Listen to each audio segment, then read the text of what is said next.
जय हिंद दोस्तों, स्वागत आप सभी का हमारे अपने YouTube चैनल में। और आज हम बात करने वाले हैं इस Q&A पर। मैंने आपको बोला था कि आप मुझे क्वेश्चन सेंड करिए जीडी के रिगार्डिंग, जिसका मैं आपको आंसर दूंगा वीडियो बनाकर। अगर वो क्वेश्चन नॉर्मल होता तो मैं आपको सीधे ही आंसर दे देता, और अगर क्वेश्चन थोड़ा सा बड़ा होता तो मैंने बोला था वीडियो बना के उसका आंसर आपका दे दिया जाएगा। आप चाहो तो जीडी के रिगार्डिंग क्वेश्चन पूछ सकते हो, मेडिकल के रिगार्डिंग, फेज़ 1 के रिगार्डिंग, कुछ भी आपका जो भी डाउट बने वो आप कमेंट बॉक्स में लिख दीजिए, मैं उसका आंसर ज़रूर आपको दूंगा। तो इसी क्रम में हमारे पास एक क्वेश्चन आया है कि जीडी के अंदर कितनी बार पार्टिसिपेट करें कि हमारा सिलेक्शन हो जाए। मतलब आपका जो फर्स्ट राउंड होता है, सभी का इंट्रो हो जाता है, इस तरीके से आपको बैठाया जाता है। उसमें सभी का इंट्रो होने के बाद ग्रुप डिस्कशन चलता है। तो पूछा है किसी बच्चे ने कि उसके अंदर हम कितनी बार पार्टिसिपेट करें कि मेरा सिलेक्शन हो जाए, कि कोई मिनिमम क्राइटेरिया होगा, 1 बार, 2 बार, 3 बार, 4 बार या 5 बार, कि मैं इतनी बार बोलूं कि मेरा श्योर सिलेक्शन हो जाए। तो इसी का मैं डाउट आपका क्लियर करने वाला हूं। इसी तरह अगर आपके पास कोई क्वेश्चन हो तो वो मुझे सेंड करिएगा, उसका आंसर आपको तुरंत दे दिया जाएगा। और 2-3 दिन पहले वीडियो ना आने का रीज़न मैंने आपको बता दिया था। तो चलते हैं इस क्वेश्चन का आंसर मैं आपको बताता हूँ। अब कोई एक बच्चा है जो जीडी के अंदर केवल 1 बार पार्टिसिपेट करता है और उसका सिलेक्शन हो जाता है। एक दूसरा बच्चा है जो 4 बार पार्टिसिपेट करता है और उसका सिलेक्शन नहीं हो पाता। अब इन दोनों में फ़र्क समझिएगा। जो जिसने 1 बार पार्टिसिपेट किया, उसका जो कॉन्फिडेंस लेवल था वो सही था, हाई था। मतलब उसके अंदर घबराहट नहीं थी। उसका जो आइडिया था वो एकदम बढ़िया था, मतलब उसने किसी भी बच्चे का रिपीट नहीं किया, ठीक है। और उसकी जो फ्लुएंसी थी वो काफ़ी बढ़िया थी, तो इसका 1 बार में सिलेक्शन हो गया। अब ये दूसरा बच्चा था, इसने 4 बार पार्टिसिपेट किया, लेकिन ये एक तो हिचकिचा रहा था बार बार, और कॉन्फिडेंस लेवल वेरी लो था। ये बहुत ज़्यादा नर्वस फील कर रहा था, और इसकी जो फ्लुएंसी थी वो भी बहुत ज़्यादा बेकार थी, जिसके कारण इसका सिलेक्शन नहीं हुआ। आई थिंक मेरी इस बात से आप समझ गए होंगे कि जीडी के अंदर कितनी बार पार्टिसिपेट करना है। ये कोई मायने नहीं रखता कि आप कितनी बार पार्टिसिपेट करते हो, मायने ये रखता है कि आप जितनी बार पार्टिसिपेट कर रहे हो उतनी में अपना बेस्ट दे रहे हो। सबसे पहले आपको ध्यान रखना है, आपको रिपीट नहीं करना। किसी भी बच्चे का सुनकर वो बात रिपीट करोगे तो आपकी बात कोई नहीं सुनेगा। आप चाहे 1 बार बोलो, लेकिन जो बोलो बेस्ट बोलो, फ्लुएंसी के साथ बोलो, कॉन्फिडेंस लेवल को हाई रखो। तो आप अगर जीडी में पार्टिसिपेट कर रहे हैं तो इस चीज़ को भूल जाइए कि कितनी बार बोलूँ तो मेरा सिलेक्शन होगा। बच्चे 5-6 बार बोलते हैं तो भी उनका सिलेक्शन नहीं होता। और मैं मेरी खुद की बताऊं तो मैंने 1 बार पार्टिसिपेट किया था जीडी में, और उसी के थ्रू मेरा सिलेक्शन हो गया था, क्योंकि कॉन्फिडेंस लेवल हाई था, और जो ऑफिसर जो बातें बता रहे थे उनको मैंने फॉलो किया था।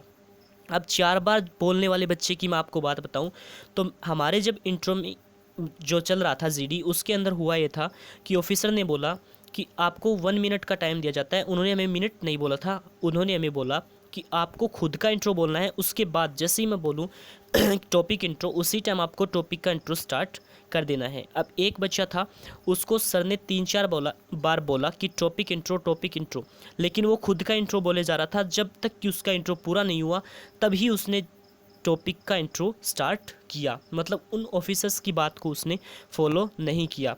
उसके बाद जीडी में उसने काफ़ी अच्छा प्रदर्शन किया, लेकिन जो पहले स्टेप जो था जिसमें छांटना था उनको कि किस बच्चे को निकालना है, उसी में उसकी बारी आ गई थी।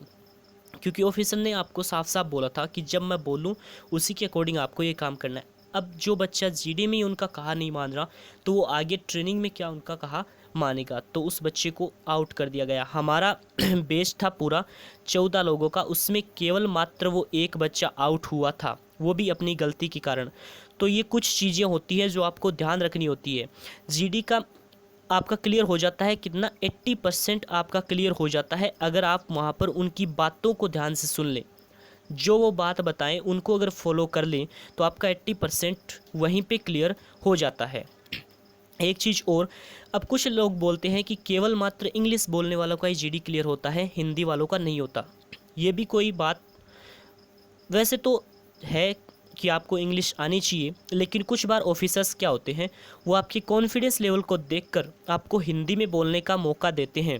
लास्ट टाइम जोधपुर में हुआ था, 2 बच्चों को हिंदी में बोलने का मौका दिया गया क्योंकि ऑफिसर ने देखा कि उनके पास अपने थॉट हैं, अपने आइडिया हैं, लेकिन वो इंग्लिश में उनको रख नहीं पा रहे हैं। वो कोशिश कर रहे हैं, उनका कॉन्फिडेंस लेवल अच्छा है।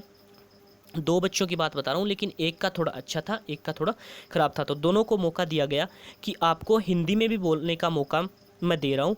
अगर आपके पास आइडिया है तो आप हिंदी में रखो, आपको मैं पास कर दूंगा। अब इनमें से एक बच्चे ने क्या किया, एक बच्चे ने हिंदी में काफ़ी अच्छा बोला और दूसरे ने बिल्कुल भी नहीं बोला, वो हिंदी में भी नहीं बोल पाया। तो इस एक को सेलेक्ट कर लिया गया और दूसरे को आउट कर लिया गया। तो इस तरीके से आपका जीडी होता है, काफ़ी ईजी वे में होता है क्योंकि आपको पता है ये कोई एसएस भी नहीं है। और मैंने पहले भी बताया था, उनको पता है बच्चा 12th पास करके आया, वो कोई अंग्रेज़ नहीं है। उसको इतना आना चाहिए कि उनको जो एक पेज दिया जाता है, और एक बात मैं बताऊं, वो पेज आपको मिलता है तो उसमें पूरा प्रॉपर टाइम आपको दिया जाता है, 5 मिनट कम से कम दिए जाते हैं। अगर 5 मिनट नहीं दिए जाते हैं तो भी आपको इतना टाइम मिलता है कि आप उस पेज से ईज़िली समझ जाते हैं। और इतना ईजी वो होता है, आपको जो जीडी टॉपिक है, जो नाम है, वो ईज़िली आप फाइंड कर लोगे कि किस बारे में ये टॉपिक दिया हुआ है। तो वो टेंशन मत करिएगा कि कितना ज़्यादा हार्ड आएगा, वो आएगा एकदम ईजी आएगा। उस टाइप से भी मैं आपको वीडियो बना के दे दूँगा, नोट्स कि आपके किस टाइप से आएंगे और आपको इनमें से कैसे फाइंड आउट करना है। अगर वीडियो आपको अच्छा लगे तो ज़्यादा से ज़्यादा शेयर कर दीजिए करो, क्योंकि अगर आप शेयर करते हो तो उससे मोटिवेशन मिलता है, कमेंट करते हो तो उससे भी मोटिवेशन मिलता है, और लाइक करते हो तो उससे भी मोटिवेशन मिलता है। ये चीज़ आपको भी पता है, लाइक कमेंट शेयर इनके कोई पैसे वगैरह किसी के भी नहीं मिलते, और ना ही मैंने पैसों के लिए चैनल बनाया है, क्योंकि अभी एनरोलमेंट लिस्ट आ नहीं रही है, कोई काम है नहीं, तो सोचा आपकी कुछ हेल्प हो जाए। तो अगर वीडियो अच्छा लगता है तो ज़्यादा से ज़्यादा शेयर ज़रूर कर दीजिए करें, और जिसका भी चैनल सब्सक्राइब नहीं किया हुआ है वो सब्सक्राइब कर लो, बेल आइकन को ज़रूर दबा लो। तो ये था आज का हमारा टॉपिक कि कितनी बार बोला जाए। इसका कोई फिक्स क्राइटेरिया नहीं है कि आप 5 बार बोलोगे, 4 बार बोलोगे। मेन तो आपका जीडी का ये है कि आपको जो कॉन्फिडेंस लेवल है उसको एकदम हाई रखना है, वहाँ पर घबराना नहीं है। एक चीज़ और कि वहाँ पर जो भी बच्चे आते हैं वो आप ही के लेवल के आते हैं, सारे एक जैसे ही होते हैं, सभी हिचकिचाते हैं, लेकिन जो 3 स्टेप्स मैंने आपको बताए थे, थोड़ा आवाज़ को हाई रखना है, आपके पास प्रॉपर आइडिया होने चाहिए, और आपकी जो फ्लुएंसी है वो तब आएगी जब आप किसी भी सेंटेंस को बोलने से पहले उसको एक बार दोहरा लोगे, तो उससे फ्लुएंसी अपने आप आ जाएगी। तो ये था आज का हमारा वीडियो। अगर वीडियो अच्छा लगे तो वीडियो को लाइक करना। नेक्स्ट क्वेश्चन अगर आपके दिमाग में आ रहा है तो वो कमेंट में ज़रूर लिख दीजिएगा। Thank you for watching this video.